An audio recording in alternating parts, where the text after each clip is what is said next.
कलुए जी, अब घर की मरम्मत भी हो गई और हमने भोजन भी जमा कर लिया। अब ठंड का मौसम आ भी गया तो हमें ठंड से कोई परेशानी नहीं होगी। गौरी, तुम दिन भर इतना सारा काम करती हो, क्या तुम थकती नहीं हो? हाँ तो कलुए जी, आप भी तो इतना ज्यादा काम करते हो। आप इतनी ज्यादा सूखे में भोजन खोज कर ले आते हो। गौरी, मुझे तुम्हारे लिए और जग्गू के लिए ये सब करके बहुत खुशी होती है। मम्मा पापा, आप दोनों चिंता ना करें। जब मैं बड़ा हो जाऊंगा सब काम मैं कर लूंगा और आप दोनों के लिए भोजन भी खोज करके ले आऊंगा। देखा कलुए जी, हमारा जग्गू कितनी मीठी मीठी बातें करता है। अच्छा जग्गू बेटा, तुम अपने पापा के साथ रहो। मैंने सुना है कि जंगल में मीठे मीठे अमृत लगे हैं। मैं अभी जाकर जग्गू के लिए अमृत ले आती हूँ। ऐसा कहकर वो अमृत लाने के लिए चली जाती है। तभी दूसरे जंगल से आया हुआ एक खूंखार चील उसे रास्ते में उड़ते हुए देख लेता है। अरे वाह, खाना! आज तो मुझे खाना मिल गया और मुझे दूसरी जंगल जाने की जरूरत नहीं है। चलो इस कौवी को मारकर माही के लिए ले जाता हूँ। ऐसा कहकर वह सीधा कौवी पर हमला कर देता है। हमला कर कर उसे मार देता है। मारकर उसे ले जाने लगता है। पापा मम्मा कब से बाहर गई हुई है, वो अभी तक घर लौटी नहीं। जग्गू बेटा, तुम चिंता मत करो, तुम्हारी माँ घर वापस आ जाएगी। उसकी कोई दोस्त मिल गई होगी। बेचारा नन्हा सा जग्गू ये नहीं जानता था कि उसकी माँ बहुत दूर चली गई है और कभी भी वापस लौटकर नहीं आने वाली। उसे ले जाते हुए कबूतर देख लेता है। कबूतर तो चील से बहुत ज्यादा डर जाता है। मार दिया चील ने तो गौरी को मार दिया। वो तुरंत रीमा के पास जाता है। जाकर सारी बात बताने लगता है। रीमा बहन, उस चील ने गौरी को मार दिया है। मारकर अपने जंगल ले जा रहा था, मैंने अभी देखा है। अरे बाप रे, अब क्या होगा? जग्गू का क्या होगा? कबूतर, तुम गौरी के घर जाकर सब कुछ बता दो। मैं तो नहीं जा पाऊंगा, मेरी इतनी हिम्मत नहीं है।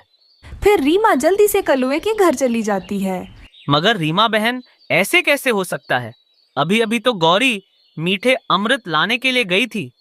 कलवे, वो दूसरे जंगल से आया हुआ बहुत खूंखार चील था। उसने सीधा गौरी पर हमला कर दिया था, जिस वजह से गौरी हम सबको छोड़कर चली गई। मासी, क्या मेरी माँ को चोट लगी है? वो ठीक तो हो जाएगी ना? जग्गू अभी बहुत छोटा है, उसे मर जाना क्या होता है ये सब पता नहीं। देखो कलवे, जग्गू अभी बहुत छोटा है। तुम गौरी के बारे में इसे कुछ भी मत बताना। ऐसा कहकर रीमा वहाँ से चली जाती है। तभी कलवा अपने बेटे जग्गू से कहता है, जग्गू बेटा, तुम्हारी माँ बहुत जल्दी आ जाएगी। वो दूसरे जंगल गई हुई है। मगर पापा, मुझे माँ के बिना नींद कैसे आएगी? ऐसे ही कुछ दिन बीत जाते हैं। एक दिन कबूतर रीमा से कहता है, रीमा बहन, अभी तो बहुत दिन हो गए हैं। अभी मुझे लगता है कलुए को दूसरी शादी कर लेना चाहिए। अभी वो घर अकेला कैसे संभालेगा? उसको अपने बेटे को संभालना है और भोजन भी लाना है। कितना कुछ करना पड़ेगा उसे। हाँ कबूतर, गौरी हमारी बहुत अच्छी दोस्त थी। हमें उसके परिवार के लिए कुछ तो अच्छा सोचना पड़ेगा। रीमा बहन, मेरी बीवी की एक अच्छी दोस्त है, उसका नाम पिंकी है। अगर कलुआ मान गया तो हम पिंकी की शादी कलुए से करवा देंगे। हाँ कबूतर, हम दोनों अभी कलवे के पास जाएंगे और उसे सारी बात बताएंगे। फिर कबूतर और रीमा चिड़िया कलुए के घर आते हैं। ये तो मेरे लिए बहुत मुश्किल होगा। जग्गू तो उसे अपनी माँ कभी नहीं मानेगा। कलवे, तुम बड़े हो और समझदार भी। जग्गू अभी बहुत छोटा है। वो समय के साथ साथ उस कव्वी को अपनी माँ मान लेगा। फिर कलवा कौवा भी मान जाता है। वो सब मिलकर कलवा की शादी पिंकी कव्वी से करवा देते हैं। पिंकी, वो जग्गू तो बहुत छोटा है। अगर उससे कोई भूल हो जाए तो उसे माफ़ कर देना और उसका अच्छे से ध्यान रखना। मैं भोजन ले आऊंगा, तुम जग्गू और घर का ध्यान रखना। हाँ कलुवे जी, मैं जग्गू का बहुत अच्छे से ध्यान रखूंगी। मैं सब संभालूंगी, आप बेफिक्र रहिए। फिर कलवा पिंकी को अपने घर ले आता है। पापा, ये आपके साथ कौन है? जग्गू बेटा, ये आपकी दोस्त है। आपकी मम्मा ने आपके लिए भेजा है। पापा, मम्मा कब वापस आएगी? उनके बिना तो मुझे रातों को नींद नहीं आती। बेटा, तुम मेरे साथ सो जाना, मैं तुम्हें नए नए कहानियां भी सुनाऊंगी। मेरी दोस्त, मुझे पानी पीना है। क्या तुम मेरे साथ नदी पर चलोगी? बेटा तुम चलो मेरे साथ नदी के पास, आज मैं तुम्हें पानी पिलाती हूँ। फिर पिंकी जग्गू को नदी के पास ले जाती है। वहाँ हरियाली और तोता पहले से बैठे हुए थे। अरे वाह, गोरी को मरे हुए तो 4 दिन भी नहीं गुजरे, कलुए ने नई शादी कर ली। कैसे कैसे पक्षी रहते हैं इस जंगल में। कौन है आप, और आप छोटे बच्चों के सामने ऐसी बातें क्यों कर रही हो? हम गोरी के अच्छे दोस्त हैं। तुम कौन हो? तुम कहाँ से आई हो? हम पर सवाल क्यों कर रही हो? जग्गू बेटा, तुम्हारी माँ गोरी मर गई है। अब वो कभी तुम्हारे पास वापस लौटकर नहीं आएगी। तुम चुप हो जाओ। हरियाली छोटे से बच्चे के सामने क्या बोल रही हो? आंटी, आप बताओ, मेरी माँ कहाँ है? पापा ने तो बताया है मेरी माँ दूसरे जंगल गई हुई है। वो जल्दी ही वापस आ जाएगी। जग्गू, सब झूठ है। तुम्हारी माँ मर गई है और तुम्हारे पापा ने दूसरी शादी इस कव्वी से कर ली। ये सब बातें जग्गू को बोलकर तोता और हरियाली वहाँ से चले जाते हैं। आप सबने मुझसे झूठ क्यों बोला? मुझे अभी मेरी मम्मा चाहिए। आप सब मुझे मेरी मम्मा के पास ले चलो। मैं आपके साथ नहीं रहूंगा। जग्गू मेरी जान, मैं आपकी मम्मा की तरह ही आपसे प्यार करूंगी, फिर कभी झूठ नहीं बोलूंगी। फिर पिंकी कव्वी जल्दी से जग्गू को घर लाती है। घर आते ही जग्गू अपनी माँ को याद करके रोते हुए सो जाता है।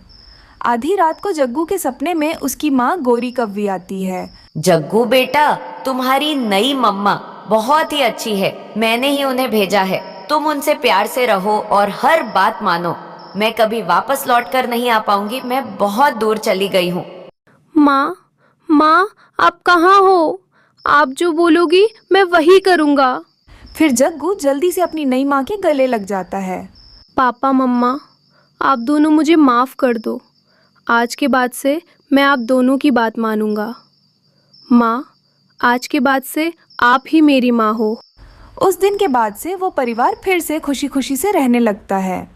जंगल में धुआंधार बर्फबारी हो रही थी। उसी जंगल में एक बड़े से पेड़ पर छोटा सा घोंसला था। उसी घोंसले में रीमा चिड़िया अपनी बेटी चुटकी के साथ रहा करती थी। चुटकी बेटी, मैं भोजन लेने के लिए जा रही हूँ। तुम घर में ही रहना और दरवाज़ा अंदर से अच्छे से बंद कर लेना। हाँ हाँ मम्मा, आप बेफिक्र होकर जाइए। आप बिल्कुल भी चिंता मत कीजिए। मैं कहीं नहीं जाऊंगी, घोंसले में ही बैठकर रहूंगी। मैं सब जानती हूँ क्योंकि आपने मुझे सब सिखाया है। मुझे पता है चुटकी बेटी कि तुम होशियार हो, लेकिन बेटी फिर भी ध्यान रखना, क्योंकि वो शिकारी चील कभी भी आ सकता है। मम्मा, आप जाइए और आप अपना ध्यान रखना। मैं अपना ध्यान रखूंगी। रीमा जब अपने घोंसले से बाहर आती है तो वो देखती है कि उसके घोंसले के बाहर चीलों का परिवार था, जो एक मरे हुए पक्षियों को खा रहा था। ये देखकर वो जल्दी से अपने घोंसले के पास जाती है। मम्मा, क्या हुआ? आप भोजन लेने क्यों नहीं गई? चुटकी, बाहर शिकारी चील घूम रहा है और उसके पंजों में एक शिकार भी था। देखा चुटकी बेटी तुमने? इसीलिए मैं कहती हूँ कि हमें हमेशा सतर्क रहना चाहिए। दूसरी तरफ वो सारे चील आराम से मांस खा रहे थे। खाने के बाद चील कहता है, अरे वाह, खाकर तो मज़ा ही आ गया। मगर पति जी, मेरा तो पेट नहीं भरा और चीलू का भी पेट भी नहीं भरा। अब हम क्या करेंगे? हाँ पापा, मेरा भी पेट नहीं भरा। मुझे तो और खाना है। कुछ ना कुछ कीजिए ना पापा। तुम दोनों चिंता मत करो, मैं अभी कुछ ना कुछ करता हूँ। मम्मा, आप मुझे छोड़कर मत जाना। मुझे बहुत डर लग रहा है। नहीं चुटकी बेटी, ऐसे घबराते नहीं हैं। हम पक्षियों को पेट भरने के लिए बाहर तो जाना ही पड़ेगा। और वैसे भी हम छोटी मोटी मुसीबतों से डरकर घर में थोड़ी ना बैठे रह सकते हैं। ऐसे तो हम भूख से मर जाएंगे। तुम बिल्कुल चिंता मत करना। मैं यूं गई और यूं वापस आ गई। रीमा अपनी बेटी को समझाती है और फिर भोजन लेने के लिए चली जाती है। जाते हुए उसे शिकारी माँ ही चील देख लेती है। पति जी, जल्दी से उधर देखिए, उधर एक चिड़िया जा रही है। कहाँ कहाँ, किधर? वो चिड़िया तो बहुत दूर जा चुकी है। अब हम लोग क्या करेंगे? तभी मही चील को एक उपाय आता है। पति जी, मेरे पास एक उपाय है। क्यों ना हम उस चिड़िया के घोंसले के अंदर जाकर बैठ जाए। जब वो चिड़िया वापस आएगी तो हम लोग उसे मार कर आराम से खा जाएंगे। ये कहकर वो दो चील चिड़िया के घोंसले की तरफ बढ़ते हैं, लेकिन उन लोगों को ये नहीं पता था कि घर के अंदर चिड़िया की बेटी भी है। चील को अपने घोंसले की तरफ आते हुए देखकर चुटकी डर जाती है। अरे बाप रे, ये क्या? ये शिकारी चील तो इधर ही आ रहा है। अब मैं क्या करूं? मुझे तो कुछ समझ नहीं आ रहा। ये सोचकर चुटकी जल्दी से खिड़की से बाहर निकलती है। चील और उसकी पत्नी उस घोंसले में घुस जाते हैं। घोंसला छोटा होने के कारण वो दो चील उसी घोंसले में फंस जाते हैं। अरे पति जी, हम लोग तो यहाँ पर फंस गए। तुम चिंता मत करो माही, मैं अभी इस घोंसले को तोड़ता हूँ। ऐसा कहकर वो चील उस घोंसले को तोड़ने लगता है। किसी तरह वो घोंसले को तोड़कर वो दोनों बाहर निकलते हैं, लेकिन तब तक चुटकी दूर जा चुकी होती है। पति जी, ये घोंसला तो टूट गया है, अब हम लोग क्या करेंगे? तुम चिंता मत करो माही, शाम तक किसी तरह तुम्हारे लिए, चीलू के लिए कुछ न कुछ जरूर से लेकर आऊंगा। अब चलो हम लोग घर चलते हैं। ये कहकर वो दो चील वहाँ से उड़ जाते हैं। वहीं दूसरी तरफ रीमा चिड़िया को अनाज मिल जाता है। मुझे अब अनाज मिल गया, मुझे जल्दी से घर जाना चाहिए। वैसे भी मेरी बेटी घर पर अकेली है। जब वो उड़ते हुए जा रही होती है, तभी उसे किसी की आवाज़ सुनाई देती है। चिड़िया पीछे मुड़कर और एक बूढ़ी पक्षी को देखती है। अम्मा जी, आपको क्या हुआ है? आप ऐसे क्यों चिल्ला रही थीं? बेटी, मैं बहुत भूखी हूँ। मैंने 2 दिनों से कुछ नहीं खाया है। तुम मुझे थोड़ा भोजन दे दो, नहीं तो मैं भूख की वजह से मर जाऊंगी। ये सुनकर रीमा अपने अनाज में से आधा अनाज बूढ़ी चिड़िया को दे देती है। वो बूढ़ी अम्मा अनाज खा लेती है। चिड़िया बेटी, तुम्हारा बहुत बहुत धन्यवाद। तुमने मुझे भोजन दिया, नहीं तो मैं भूख से मर जाती। तुम बहुत अच्छी हो। अम्मा जी, धन्यवाद की क्या बात है? ये तो हमारा फ़र्ज़ होता है कि हम दूसरों की मदद करें। अच्छा, अब मैं चलती हूँ। रीमा चिड़िया फिर अपना बचा हुआ अनाज लेकर अपने घोंसले की ओर बढ़ती है। जब वो वहाँ पहुँचती है तो देखती है कि उसका घोंसला टूटा पड़ा है और चुटकी वहाँ नहीं है। ये देखकर वो घबरा जाती है और रोने लगती है। हे भगवान, ये सब क्या हो गया? मेरा घोंसला कैसे टूट गया? और मेरी बेटी चुटकी कहाँ है? कहीं वो शिकारी चील तो नहीं आया? ये क्या हो गया? मुझे अपनी बेटी को अकेले छोड़कर जाना नहीं चाहिए था। मैं अपनी बेटी को अब कहाँ ढूंढूंगी? रीमा अपनी बेटी को ढूंढने के लिए निकल पड़ती है। वहीं चुटकी रीमा की सहेली पिंकी कौवी के घर पहुंच चुकी थी। चुटकी बेटी, तुम डरो मत, तुम मेरे पास बिल्कुल सुरक्षित हो। तुम्हारी मम्मा तुम्हें ढूंढते हुए यहीं आ जाएंगी, और अगर वो नहीं आई तो मैं उन्हें ढूंढ लूंगी। रीमा अपनी बेटी को ढूंढते हुए पिंकी के घर पहुंच जाती है। पिंकी का बेटा जग्गू वहां आते हुए खिड़की से देख लेता है।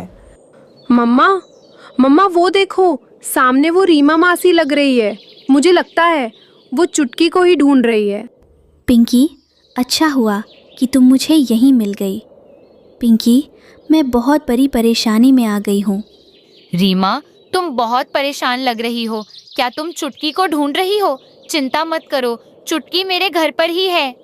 रीमा ये सुनकर खुश हो जाती है और अपनी बेटी से मिलकर राहत महसूस करती है।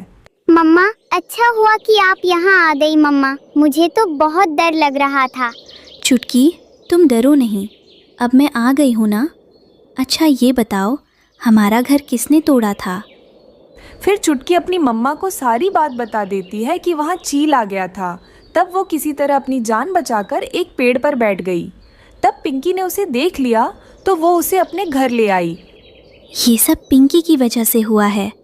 पिंकी, तुम्हारा बहुत बहुत धन्यवाद जो तुमने मेरी बेटी को बचा लिया, नहीं तो पता नहीं आज क्या हो जाता।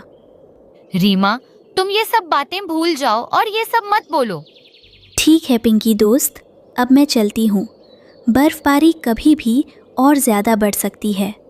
मुझे और मेरी बेटी को जल्दी से अपना नया घर भी बनाना है। हे रीमा अपनी बेटी को लेकर वहाँ से निकल जाती है। वो घर बनाने के लिए सामान तलाश कर रही थी, लेकिन वहाँ पर उसे कुछ भी नहीं मिलता और बर्फ़बारी भी रुकने का नाम नहीं ले रही थी। रीमा बर्फ़बारी से बचने के लिए एक पेड़ के नीचे बैठ जाती है। उसे बर्फ़बारी में भीगते हुए बूढ़ी अम्मा दूर से देख लेती है, जिस बूढ़ी अम्मा की रीमा ने पहले मदद की थी। वो बूढ़ी अम्मा अपने इग्लू के घर से रीमा चिड़िया को बाहर बर्फ़बारी में बैठा हुआ देख लेती है और वो उसे आवाज़ लगाती है। चिड़िया, अरे ओ चिड़िया, तुम ऐसे इतनी ठंड में क्या कर रही हो? आ जाओ तुम मेरे घर के अंदर, यहाँ तुम बर्फबारी से बच जाओगी। रीमा उसकी आवाज़ सुनकर अपनी बेटी को लेकर उसके इग्लू के घर के अंदर आ जाती है और वो उस बूढ़ी अम्मा को पहचान लेती है। तब वो उसका धन्यवाद करते हुए कहती है, अम्मा जी, आपका बहुत बहुत धन्यवाद जो आपने हमें अपने घर में बुला लिया, वरना मैं अपनी बेटी के साथ बर्फबारी में भीगती रहती। इसमें धन्यवाद की क्या बात है, ये तो मेरा फर्ज है। और वैसे भी तुमने भी तो मेरी मदद की थी बेटी। अब तुम यहाँ रह सकती हो आराम से, जब तक बर्फबारी नहीं रुक जाती। ये सुनकर चिड़िया और उसकी बेटी खुश हो जाते हैं। फिर बर्फबारी रुकने तक वो दोनों बूढ़ी अम्मा के इग्लू के घर में ही रहते हैं, घने बर्फीले जंगल में, जहाँ देवदार के पेड़ बर्फ की चादर ओढ़े खड़े थे और हवा में बर्फीली ठंडक थी। एक छोटा सा आशियाना था। यहाँ रीमा चिड़िया, उसका मेहनती पति टुन्नू चिड़ा और उनकी प्यारी बेटी छुटकी चिड़िया खुशी से रहते थे। सुबह का समय था। बर्फ धीमी धीमी गिर रही थी। टुन्नू चिड़ा ने अपनी छोटी सी दुकान लगा रखी थी। उसके भुट्टे की खुशबू बर्फीली हवा में दूर दूर तक फैल रही थी। भुट्टे इतने स्वादिष्ट थे कि पूरा जंगल दीवाना था। टुन्नू चिड़ा भुट्टों को कोयले की अंगीठी पर भूनता, उन पर नींबू और मसालों का जादू करता और पक्षियों को परोसता। आओ आओ, स्वादिष्ट भुट्टा ले जाओ। नींबू और मसाले का स्वाद ठंड में देगा मज़ा। टुन्नू के पास ग्राहकों की लाइन लगी थी। सबसे पहले लूसी कबूतरी, उसका पति कबूतर और बेटा कुक्कू आए। टुन्नू भाई, आज तो बर्फ बहुत ज्यादा है, एक भुट्टा जल्दी से तैयार कर दो। मेरे कुक्कू को तुम्हारे हाथ के भुट्टे बहुत पसंद हैं। हाँ हाँ चाचा, वो नींबू वाला खट्टा मीठा मज़ा। ज़रूर कुक्कू बेटा, यह लो तुम्हारा खट्टा मीठा भुट्टा। वाह टुन्नू, तुम्हारी कमाई देखकर मुझे भी खुशी होती है। इस ठंड में भी तुम्हारी मेहनत रंग ला रही है। टुन्नू की सफलता की चमक उसके चेहरे पर थी, पर यह चमक जंगल के दो ईर्ष्यालु पक्षियों की आंखों में कांटे की तरह चुभ रही थी। कलुआ कौवा और उसकी पत्नी गौरी कौवी। कलुआ कौवा और गौरी कौवी एक जमे हुए पेड़ की डाल पर बैठे थे। टुन्नू का ठेला दूर से जगमगा रहा था। देखो कलुए जी, उस टुन्नू की कितनी कमाई हो रही है। सारा जंगल उसी के पास जाता है और हम बस भूखमरी के कगार पर हैं। गलत कह रही हो गौरी, अब और नहीं। मैं टुन्नू से ज्यादा स्वादिष्ट भुट्टा बेच कर दिखाऊंगा। ये जंगल मेरा है। पर हमारे पास भुट्टे कहाँ हैं? और टुन्नू जैसे भुट्टे बनाना हमें आता भी नहीं। मेरे पास एक योजना है। कल मैं दूसरे जंगल के भूरा कौवे से मिलूंगा। वो भुट्टे बेचता है। मैं उससे खरीद कर लाऊंगा और भुट्टा ठेला लगाऊंगा। फिर देखना टुन्नू का खेल कैसे खत्म होता है। अगले दिन कलुआ कौवा दूसरे बर्फीले जंगल से भूरा कौवे से थोक में भुट्टे खरीद कर ले आया और टुन्नू के ठेले के ठीक सामने अपना भुट्टा स्टॉल लगा लिया। कलुआ कौवा बड़े आत्मविश्वास से अपने भुट्टे बेचने लगा। ताजे भुट्टे सबसे सस्ते, आओ मेरे भुट्टे खाओ, टुन्नू से बेहतर। चाचा चाची, हमारे ठेले पर आइए। लेकिन ग्राहकों ने उसके भुट्टों को सूंघा और मुंह बनाकर टुन्नू के ठेले पर चले गए। नहीं, कलुआ के भुट्टे में वो स्वाद नहीं है, ये तो सूखे और फीके हैं। टुन्नू के भुट्टे में असली नींबू और मसालों का जादू होता है। कलुआ कौवा का चेहरा उतर गया। उसके पास एक भी ग्राहक नहीं आया। देखा, मैंने कहा था टुन्नू को हराना आसान नहीं है। उसके भुट्टों में कुछ तो खास है। टुन्नू, तुम्हारी यह खुशी अब ज्यादा दिन नहीं रहेगी। उसी रात जब पूरा जंगल गहरी नींद में था और बर्फ तेजी से गिर रही थी, कलुआ कौवा ने अपने दिल में दुर्भावना लिए टुन्नू के भुट्टा ठेले को अपने चोंच से बुरी तरह तोड़ दिया। अगली बर्फीली सुबह टुन्नू चिड़ा अपने ठेले को टूटा हुआ देखकर एक पल के लिए उदास हुआ। ये किसने किया? ये तो हमारी मेहनत का सहारा था। रीमा, यह किसी दुश्मन का काम है, मगर कोई बात नहीं। टुन्नू चिड़ा हिम्मत हारने वालों में से नहीं है। यह शरीर है तो मेहनत भी है। छुटकी बेटा, अब हम ठेले पर नहीं, सर पर टोकरी रखकर भुट्टा बेचेंगे। चलो भुट्टों को भूनना शुरू करो। टुन्नू चिड़ा ने टोकरी में भुट्टे रखे और सिर पर टोकरी लेकर बर्फीले जंगल में घूम घूम कर आवाज लगाना शुरू कर दिया। आश्चर्यजनक रूप से पक्षी टुन्नू से ही भुट्टे खरीदने लगे। उन्हें टुन्नू की ईमानदारी और हिम्मत पर और भी ज्यादा भरोसा हो गया। टुन्नू भाई, हमें आपका टूटा हुआ ठेला देखकर बहुत दुख हुआ। पर आपकी हिम्मत को सलाम, हम सब आपके साथ हैं। एक दिन कलुआ कौवा अपने पुराने बर्फीले पेड़ पर अपने दोस्त भूरा कौवे से बात कर रहा था। हाँ, मैंने ही उसका ठेला तोड़ा। मैं इस जंगल का सबसे सफल भुट्टा विक्रेता बनूंगा। उसे कौन सा पता चलेगा? पर अभी भी सब लोग उसी से खरीदते हैं। तुम्हें कुछ और करना होगा। यह सब पास के ही एक बर्फ से ढके झाड़ी में बैठा तोता सुन रहा था। तोते की आंखें गुस्से से लाल हो गईं।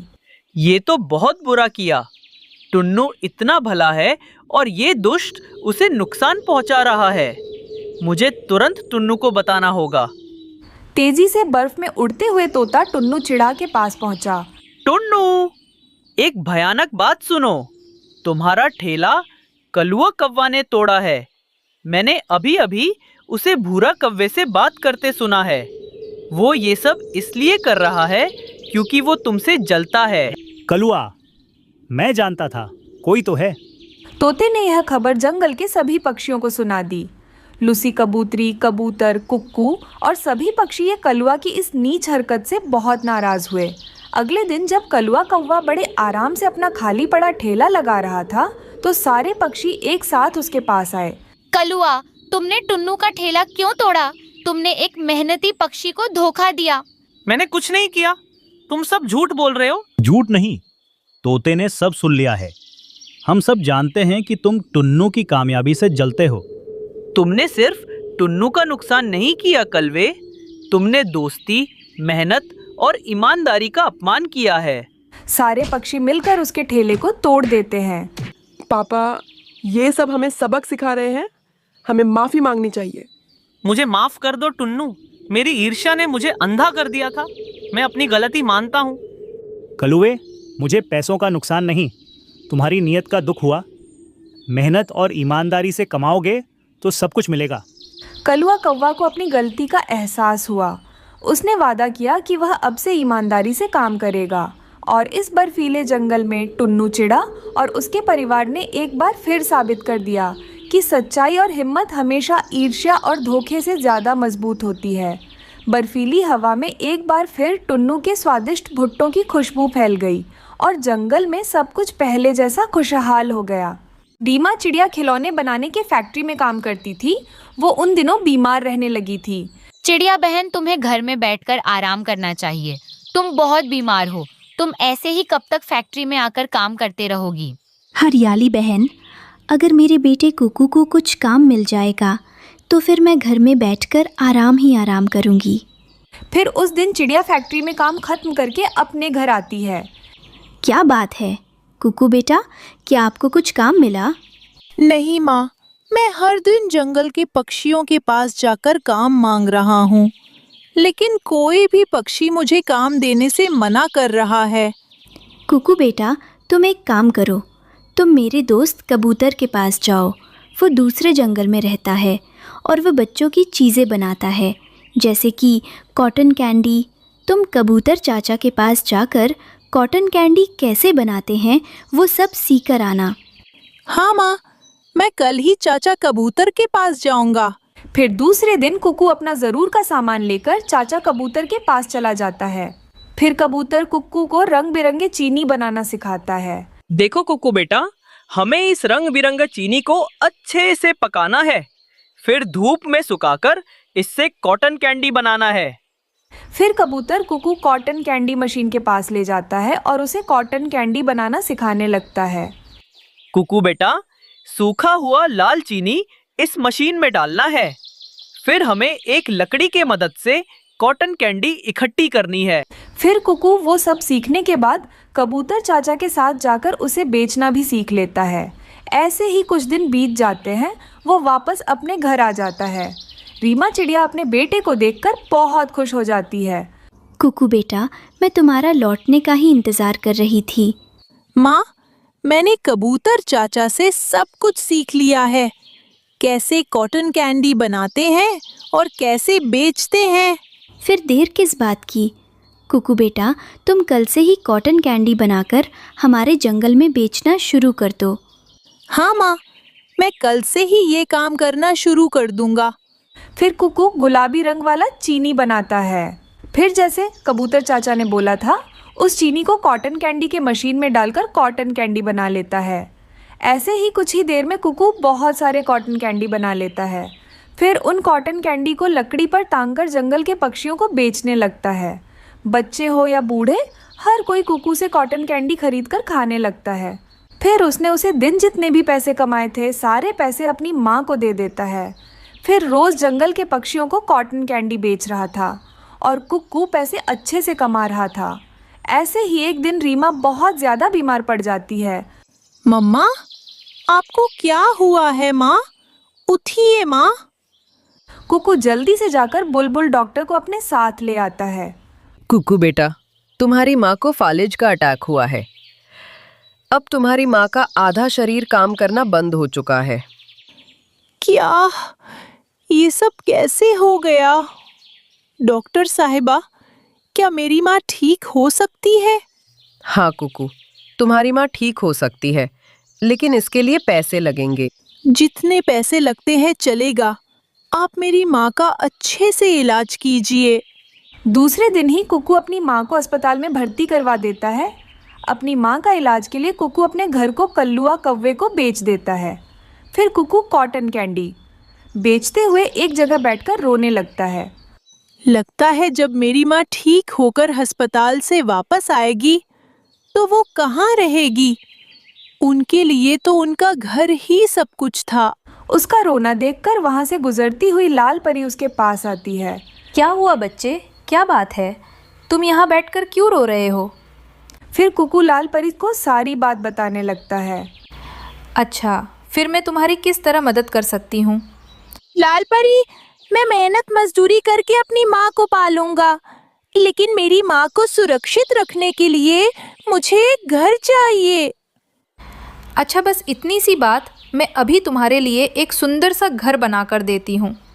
लाल परी कुकू के लिए एक सुंदर और मजबूत सा कॉटन कैंडी घर बनाकर देती है। लाल परी, आपका बहुत बहुत धन्यवाद। अब मैं अपनी माँ के साथ इस घर में आराम से रह सकता हूँ। कुकू, तुम अपनी माँ का ध्यान अच्छे से रखना। माँ का ध्यान रखने वाले बच्चों को ऊपर वाला भी हमेशा मदद करता है। अब मैं चलती हूँ। ऐसा कहकर लाल परी वहाँ से चली जाती है। ऐसे ही कुछ दिनों बाद रीमा पूरी तरह ठीक हो जाती है और अपने घर वापस आ जाती है। कुकू बेटा, ये तो कॉटन कैंडी का घर है, लेकिन हमारा घर कहाँ है? फिर कुकू अपनी माँ को सारी बातें बताने लगता है कि कैसे उसने उसके इलाज के लिए घर बेच दिया और कैसे एक दिन लाल परी जाकर उसे एक कॉटन कैंडी घर दे गई। चलो अच्छा है कुकू बेटा, ऊपर वाले ने हमारे लिए लाल परी को भेजा होगा। माँ, अब मैं आपको कुछ होने नहीं दूंगा। अच्छे से मेहनत करूंगा और अच्छे से आपका ध्यान भी रखूंगा। उस दिन के बाद कुकू चिड़ा जंगल के पक्षियों को कॉटन कैंडी बेचकर अपनी माँ रीमा के साथ कॉटन कैंडी के घर में खुशी खुशी से रहने लगता है।